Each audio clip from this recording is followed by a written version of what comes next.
3.17.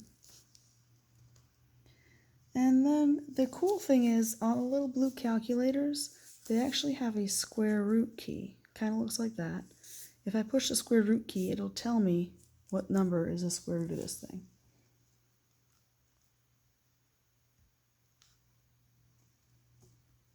And let's see if I can get it to work over here. Square root of, I'm going to do 382.17. So if I take the square root of both sides, I find that my radius is about 19.55 thereabouts inches. And my options over here on the right, or at the bottom of the problem, wherever they were, one of them was 20. Everything else is a lot bigger.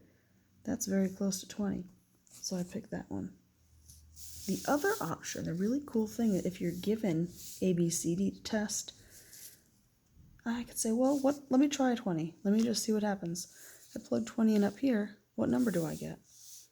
So that's the second option. You can always test it. I could say, okay, A equals pi r squared. That's 3.14 times, let's try 20, times 20.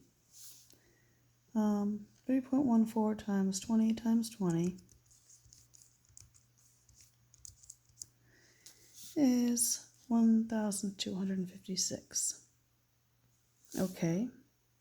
The next one I think was 60. That's going to be a lot bigger than that. Every other one was bigger. It's going to get bigger and bigger and farther away from 1,200. So that is the closest one. If it hadn't been close, I would have tried the next one and the next one just to plug them in and see. And that's all I'd do. Okay?